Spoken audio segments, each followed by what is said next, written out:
Hello student, आज हम लोग का टॉपिक है इनकम फ्रॉम हाउस प्रॉपर्टी।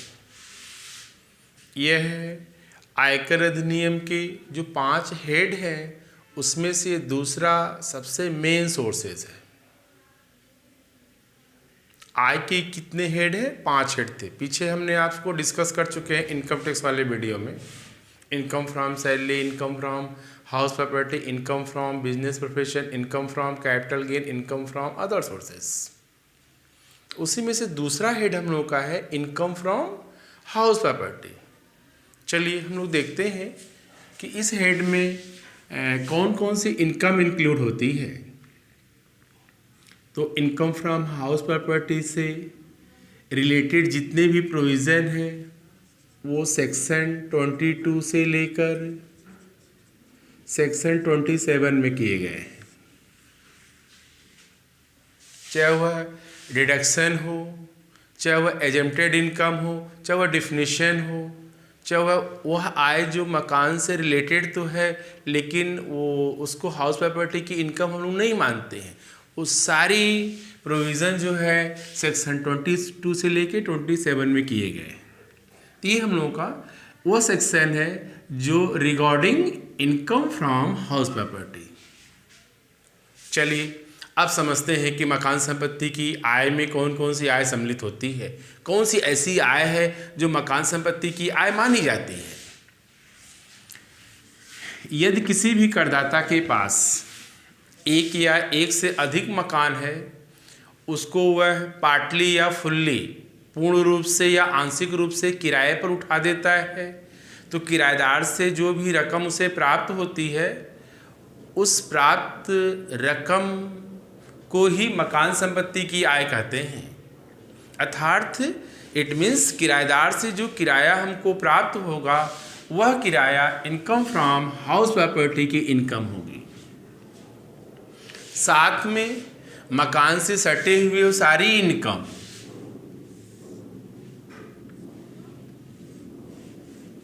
यदि मकान से, ये मकान है, इससे सटे हुए एक ज़मीन है, मकान से सटे हुए जितनी भी भूमि है उस भूमि से जो इनकम होगी उसको भी हम लोग मकान संपत्ति की आय में सम्मिलित करते हैं।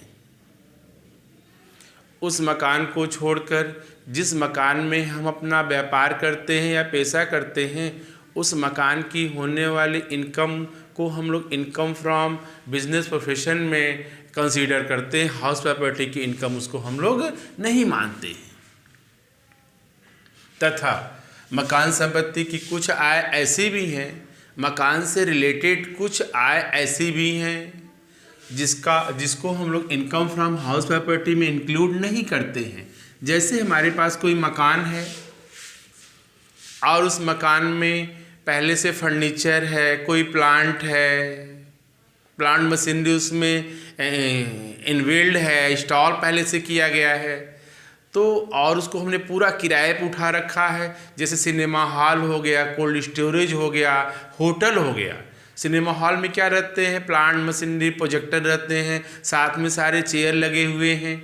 अगर हम उस सिनेमा हॉल को किराए पर देते हैं और किराए की रकम को यह क्लासीफाई नहीं कर पाते हैं कि कितना मकान का उसका पैसा मिल रहा है और कितना हमारा फर्नीचर का पैसा मिल रहा है, तो ऐसे कंडीशन में सिनेमा हॉल हो गया, होटल हो गया या कोल्ड स्टोरेज हो गया, अगर उसको हम किराए पर देते हैं तो जो किराए की रकम होगी इनकम फ्रॉम हाउस प्रॉपर्टी में टैक्सेबल नहीं होगी, इनकम फ्रॉम अदर सोर्सेज में टैक्सेबल होगी।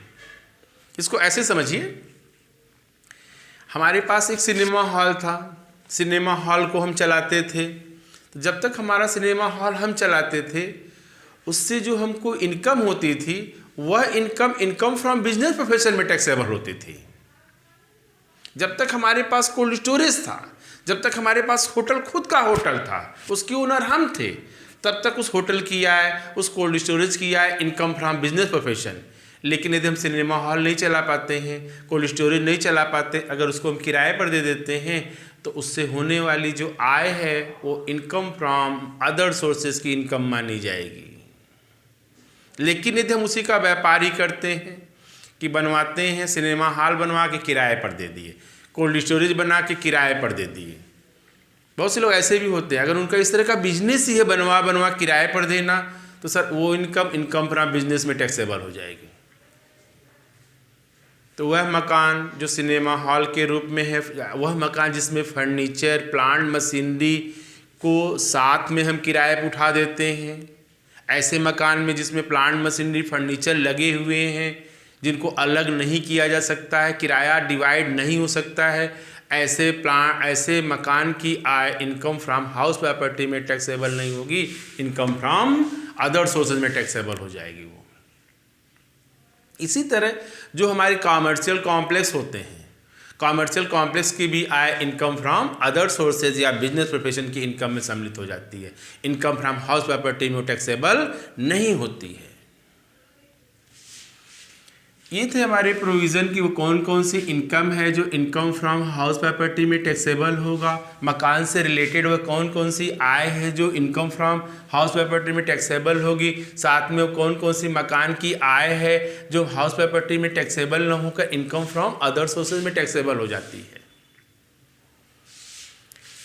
साथ में अंडर सेक्शन 22 में प्रोविज़न किया गया है, यदि मकान कि किराया देने वाले और मकान का किराया प्राप्त करने वाले के बीच मकान मालिक और किराएदार का संबंध है, मीन्स रेंट रिसीवर और रेंट गिवर के बीच ओनर और टेनेंट का संबंध है, तब तो प्राप्त किराया इनकम फ्रॉम हाउस प्रॉपर्टी में टैक्सेबल होगा। अदरवाइज वह प्राप्त किराया इनकम फ्रॉम अदर सोर्सेज में टैक्सेबल हो जाएगी। जैसे मिस्टर ए के पास 3 कमरे का एक मकान है, उसने मिस्टर बी को किराए पे दे रखा है। कितने पे किराए पे दे रखा है? 12,000 रुपये में। तो मिस्टर बी मिस्टर ए को 12,000 रुपये जो किराया देगा, इनके बीच ओनर और टेनेंट का रिलेशन है, मकान मालिक और किराएदार का संबंध है। तो ऐसे कंडीशन में मिस्टर ए की जो 12,000 की इनकम होगी वो इनकम फ्रॉम हाउस प्रॉपर्टी की इनकम होगी। लेकिन मिस्टर बी ने क्या किया है, मिस्टर सी को इसको 5,000 रुपये किराए पर उठा रखा है। तो 5,000 रुपये किराए पर उठा रखा है, तो जो मिस्टर सी है मिस्टर बी को किराया देगा, तो मिस्टर बी को जो 5,000 रुपये किराया मिलेगा ये इनकम फ्रॉम हाउस प्रॉपर्टी की इनकम नहीं होगी, इनकम फ्रॉम अदर सोर्सेज की इनकम होगी। क्यों? क्योंकि यहाँ पे मिस्टर सी और मिस्टर बी के बीच ओनर और टेनेंट का रिलेशन नहीं है। यहाँ पे मिस्टर ए है ओनर है, मिस्टर बी है टेनेंट है, मिस्टर सी क्या है, हम लोग के सब टेनेंट हैं। मकान मालिक मकान का स्वामी है, किराएदार है उप किराएदार, इसको हम लोग सिकमी किराएदार भी कहते हैं। तो सेक्शन 222 का प्रोविज़न क्या किया गया, किसी भी व्यक्ति को यदि किराया मिलता है तो किराए की रकम इनकम फ्रॉम हाउस प्रॉपर्टी में तभी टैक्सेबल होगी जब किराया देने वाले और प्राप्त करने वाले के बीच मकान मालिक और किराएदार का संबंध हो। यदि ऐसा नहीं है तो किराया कहाँ चला जाएगा, इनकम फ्रॉम अदर सोर्सेस। साथ में वो मकान जिसके हम स्वामी तो हैं, मकान का किराया भी मिल रहा है लेकिन वह इनकम फ्रॉम अदर सोर्सेज में टैक्सेबल होती है, जैसे सिनेमा हॉल बताए हैं, कोल्ड स्टोरेज बताया है, होटल बताया है, कॉमर्शियल कॉम्प्लेक्स बताया है। सारी इनकम क्या है, इनकम फ्रॉम हाउस प्रॉपर्टी की इनकम नहीं है, इनकम फ्रॉम अदर सोर्सेज की इनकम मानी जाती है। अब आते हैं यहाँ पे हम लोग हैं इनकम टैक्स के अकॉर्डिंग जो ओनर है उसको 2 भागों में डिवाइड किया गया, क्योंकि यहाँ पे कोई भी rent income from house property की इनकम होने के लिए यह मैंडेटरी है कि ओनर का होना, और यहाँ ओनर को 2 भागों में डिवाइड किया है। एक हम लोगों का जो है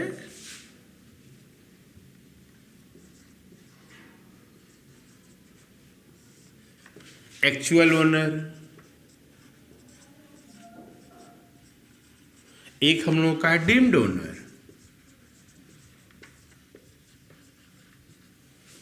वास्तविक स्वामी और माना गया स्वामी।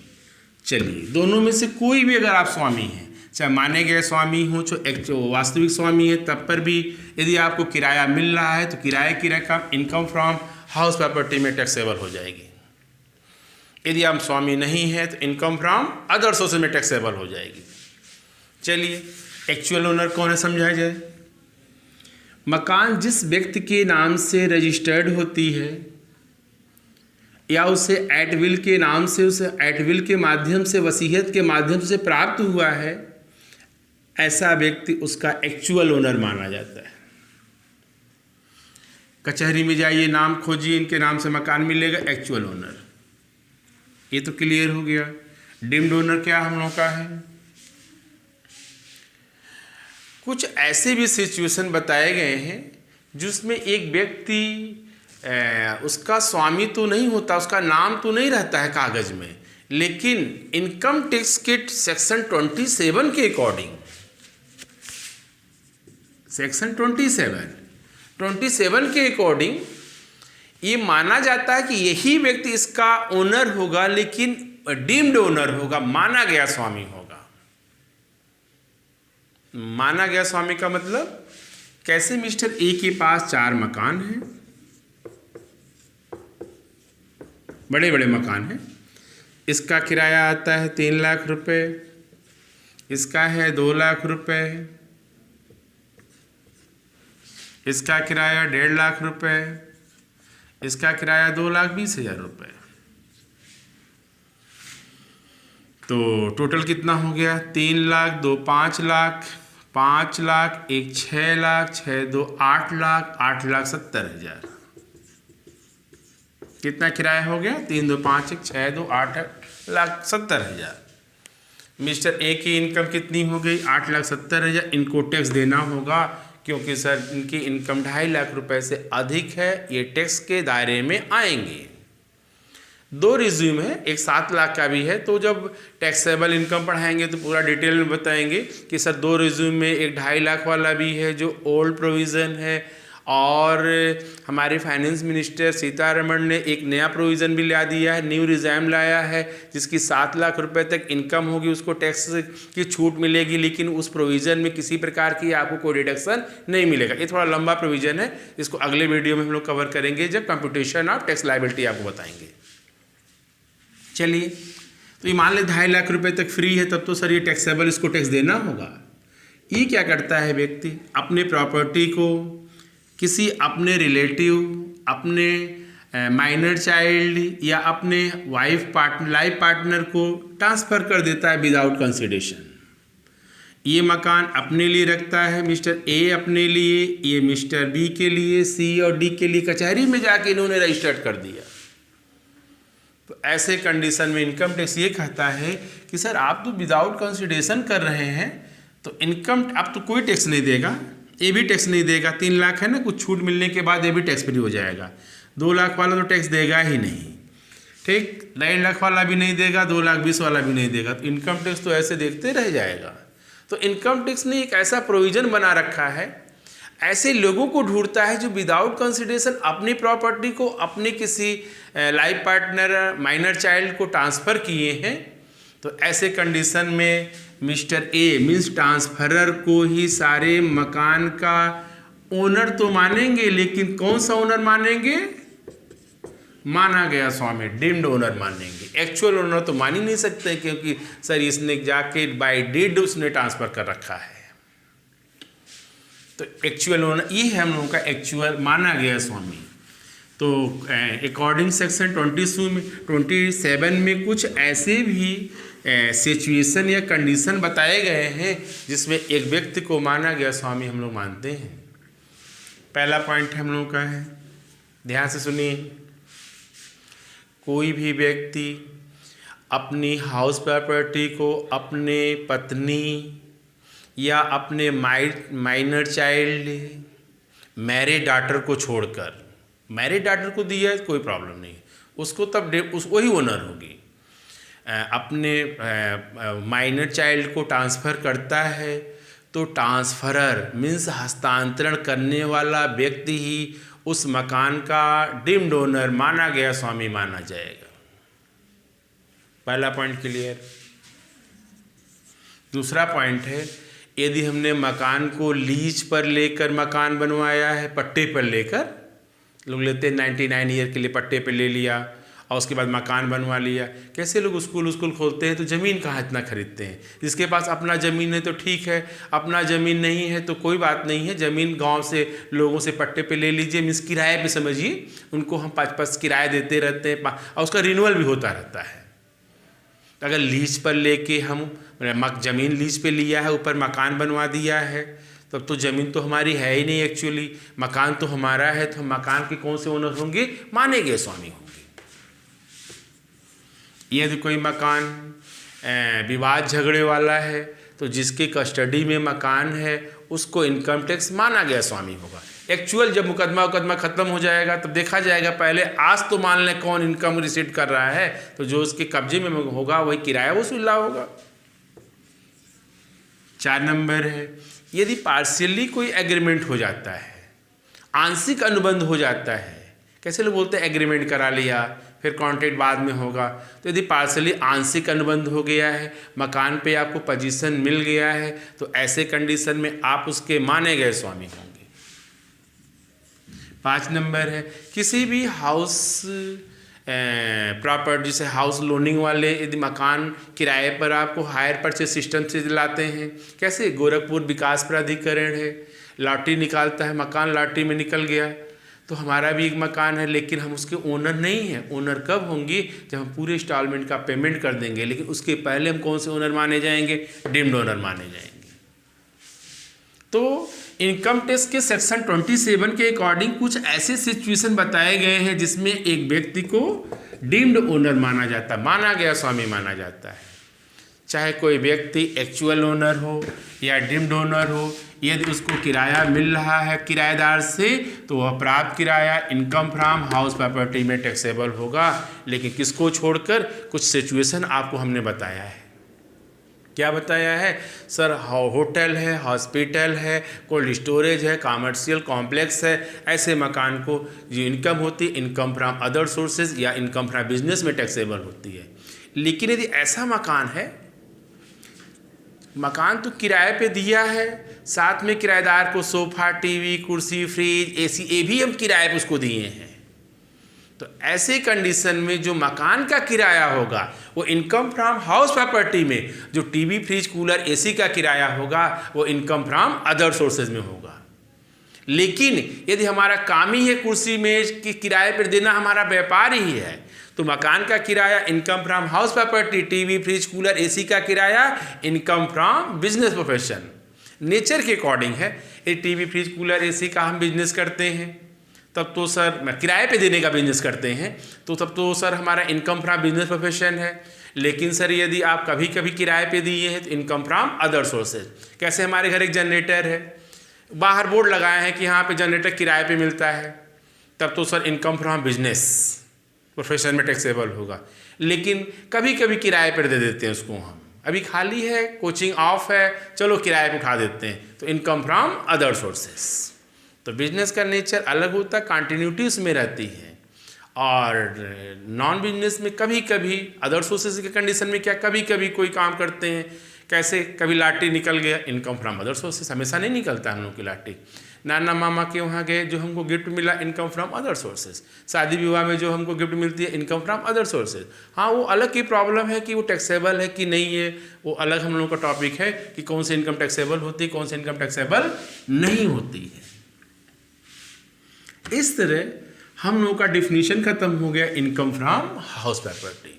पूरा प्रोविजन खत्म हो गया इनकम फ्रॉम हाउस प्रॉपर्टी का कि डिफिनीशन में क्या था, किस इनकम को, किस हाउस की, मकान की आय इनकम फ्रॉम हाउस प्रॉपर्टी में टैक्सेबल होगी और किसकी टैक्सेबल नहीं होगी। चलिए अब हम लोग देखते हैं आगे computation of income from house property.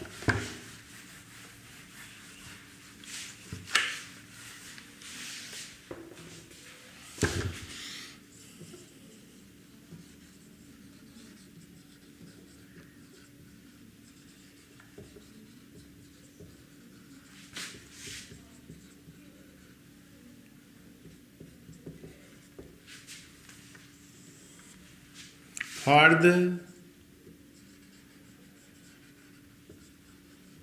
Assessment year, जो भी असेसमेंट ईयर हो, ध्यान रखिएगा, जैसे इस साल जो बीकॉम के बच्चे 4th सेमेस्टर में गए हैं, उनका जो असेसमेंट ईयर है 22-23, और जो एक्चुअली किराए पे इस समय दिए हैं, प्रैक्टिकली एक जगह जानना चाहते हैं, तो उनका है 23-24। तो असेसमेंट ईयर क्या है ये भी पहले क्लियर होगा आपको। पीछे वीडियो में बताया हमने कि जिस वर्ष हमारे इनकम पे टैक्स का असेसमेंट होता है उसको असेसमेंट ईयर कहते हैं, और जिस ईयर हम लोग अपने इनकम को अर्न करते हैं जिस फाइनेंस ईयर में, उसको हम लोग क्या बोलते हैं, प्रीवियस ईयर कहते हैं। तो पहले जो हम लोग किराए की बात कर रहे हैं वो प्रीवियस ईयर। तो प्रीवियस ईयर क्या है, इसके पीछे का जो ईयर है 21-22 क्या हम लोग का है, प्रीवियस ईयर। तो ये चीज़ जानना जरूरी है आपको, ये टॉपिक आपको, ये पॉइंट जानना जरूरी है कि सर ये असेसमेंट ईयर होता क्या है फॉर द, हाँ जब भी हम लोग कंप्यूटेशन करते हैं तो ये जरूर लिखते हैं फॉर द असेसमेंट ईयर, हमारा कर निर्धारण वर्ष क्या है। इससे हमको ये पता चलता है कि सर जो इनकम आप लिखने जा रहे हो वह 21 और 22 का है। चलिए कैसे हम लोग इनकम फ्रॉम हाउस प्रॉपर्टी की टैक्सेबल इनकम निकालते हैं, ऐसे समझिए। यदि आपके पास मकान है, किराए पर दिए हैं, तो सर जो किराया मिलता है क्या वही टैक्सेबल इनकम होगी, क्या वही taxable income from house property होगी, कि सर कुछ प्रोविज़न बताए गए हैं। हाँ कुछ प्रोविज़न बताए गए हैं, आइए देखते हैं हम लोग। सबसे पहले मकान का एक्चुअल रेंट निकाल लेते हैं हम लोग। एक्चुअल रेंट क्या है, जो किराएदार से एक्चुअली हमको किराया मिलता है, और उसके बाद मकान का एक्सपेक्टेड रेंट। एक्सपेक्टेड रेंट क्या है, इनकम टैक्स के अकॉर्डिंग जिस मकान का आप किराया बता रहे हो कि 2 लाख रुपया किराया मिला है, तो इनकम टैक्स भी जानना चाहता है कि इसका क्या किराया हो सकता है। कैसे, कोई ज़मीन वमीन हम लोग रजिस्ट्री कराते हैं तो ज़मीन का रेट तय किए, तो सरकार भी क्या कर रखी है, उस एरिए के ज़मीन का एक सर्किल रेट बना रखी है। आप लाख झूठ बोलते रहो, उसी सर्किल रेट से आपका स्टैम्प का पेपर लगता है। यहाँ भी यही सिचुएशन ये है, आप एक्चुअल रेंट जो बोलना है बोलिए, सरकार भी क्या करती है, एक्सपेक्टेड रेंट को पहले से डिसाइड कर रखा है। इसका प्रोविज़न है, अगले वीडियो में और डिटेल बताएंगे, लंबा प्रोविज़न है। एक लाइन में समझते हम लोग हैं कि एक्सपेक्टेड रेंट क्या है, जो मकान किराए पे दिया है गवर्नमेंट के अकॉर्डिंग, इनकम टैक्स के अकॉर्डिंग उसका एक्सपेक्टेड वैल्यू, अनुमानित या संभावित मूल्य है क्या, उसे क्या बोलते हैं हम लोग, एक्सपेक्टेड रेंट। इन दोनों में जो अधिक होगी उसको क्या बोलते हैं हम लोग हैं, ग्रॉस एनुअल वैल्यू, सकल वार्षिक मूल्य। विच एवर इज मोर, ये ए है और ये बी है, मोर, ए एंड बी, ए और बी में से जो अधिक होगा उसको हम लोग क्या मानेंगे, gross annual value. Less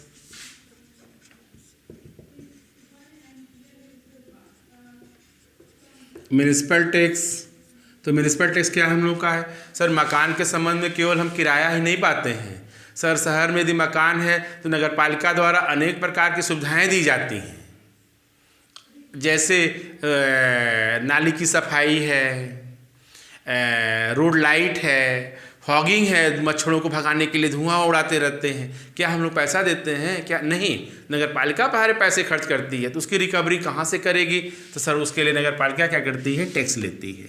municipal tax घटा देंगे हम लोग, तो क्या आएगा हम लोग का, एनुअल वैल्यू लेस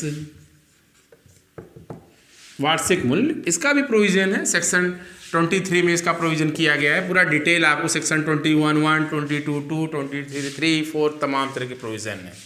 आज सिर्फ आपको एक प्रोसीजर बता रहे हैं कि computation of income from house property, कैसे हाउस प्रॉपर्टी की इनकम को हम लोग कंप्यूट करते हैं। यहाँ तक क्लियर है। अब इसके बाद क्या घटाएंगे, डिडक्शन, कुछ छूटें भी मिलती हैं अंडर सेक्शन 24। स्टार्टिंग में हमने बताया है कि 22 से लेके 27 तक ये जितने भी सेक्शन हैं वो इनकम फ्रॉम हाउस प्रॉपर्टी के लिए अप्लीकेबल है। क्या छूटे हैं भाई, सबसे पहले छूट हम लोग का है standard deduction, 30% of annual value. ये छूट इसलिए दी जाती है जिस मकान में किराएदार रहता है उस मकान के संबंध में स्विच टूट गया, दरवाज़ा टूट गया, लाइट चली गई, फर्श टूट गया, नाली फट गई, कौन बनवाएगा? किराएदार बनवाएगा? नहीं, मकान मालिक बनवाएगा। तो सर केवल किराया ही नहीं मिलता है सर, तमाम तरह के खर्चे भी करने होते हैं। सरकार कहती है ठीक है, जो खर्चे करते हैं आप 1 रुपया खर्च करिए, मत करिए, 30% आप घटा लीजिए। जैसे यहाँ पे 1 लाख है मान लीजिए, तो कितनी छूट मिल जाएगी यहाँ पे? 30,000 की छूट। अभी 30,000 घटा लिया जाएगा। 2 लाख है तो 60,000 की छूट, 10,000 है तो 3,000 की छूट। जितना एनुअल वैल्यू होगा उसका 30% आपको डिडक्शन मिल जाएगा। तो 30% छूट हम लोग का किसका है? एनुअल वैल्यू का। इसके अलावा interest on loan of previous year, previous year क्या हम लोग का 21-22 है, तो इंटरेस्ट ऑन लोन की छूट मिल जाएगी यदि मकान को खरीदने, बनवाने, पुनर्निर्माण, मरम्मत मीन्स परचेज करने के लिए, कंस्ट्रक्शन के लिए, रिपेयर के लिए या रिकंस्ट्रक्शन के लिए यदि आप किसी भी संस्था से, चाहे गवर्नमेंट हो चाहे नॉन गवर्नमेंट हो, किसी भी संस्था से यदि आप लोन लेते हो तो उस लोन पर जितना भी इंटरेस्ट होगा उसकी आपको छूट मिल जाएगी। इंटरेस्ट ऑन लोन में प्रीवियस जितना भी पेमेंट किए रहोगे। हाँ, थोड़ा इसका भी प्रोविज़न है। क्या प्रोविज़न है कि सर सेल्फ ऑक्युपाइड स्वयं रहने वाले मकान का इंटरेस्ट का छूट का प्रोविज़न अलग है, और लेट आउट पोर्शन जो किराए वाला मकान है उसके संबंध में प्रोविज़न क्या हम लोग का अलग है। तो ये टॉपिक अगले वीडियो में आएगा जब हम लोग डिडक्शन पूरा कवर करेंगे। अभी तो किस आपको केवल कंप्यूटेशन समझा रहे हैं। एक छूट और इनके लिए है, 1/5 interest on loan pre acquisition, pre acquisition of purchase of house. मतलब यदि आपने मकान बनने से पहले लोन लिया है तो उस टोटल इंटरेस्ट जितना भी लोन पे इंटरेस्ट पेमेंट किया होगा उसके 5वें भाग की छूट आपको मिल जाएगी। ये तो आपकी प्रीवियस ईयर के इंटरेस्ट की छूट है, और ये मकान बनने वाले प्रीवियस ईयर के पहले जितना भी इंटरेस्ट का पेमेंट किए हैं उसके 5 इक्वल पार्ट में ला के यहाँ पे छोड़ देंगे। ये पॉइंट थोड़ा सा टेक्निकल है, इसको समझने के लिए अच्छे से इस पर न्यूमेरिकल पे जब हम लोग चलेंगे तब आपको अच्छे से डिटेल में क्लियर होगा। तीनों पॉइंट घटा लेंगे हम लोग तो क्या निकल के आएगा हम लोग का? इसमें एनुअल वैल्यू में से डिडक्शन घटा लेंगे। इस प्रकार कितने डिडक्शन मिलते हैं? एक स्टैंडर्ड डिडक्शन है और इंटरेस्ट ऑन लोन है, और 1/5 interest on loan pre acquisition of house property, मकान खरीदने के पहले लिए गए ऋण पर ब्याज घटाने के बाद जो वैल्यू आती है इसको क्या बोलते हैं हम लोग? Taxable income from house property. इस तरह इनकम फ्रॉम हाउस प्रॉपर्टी की जो टैक्सेबल इनकम होती है ये फॉर्मेट हम लोगों का है।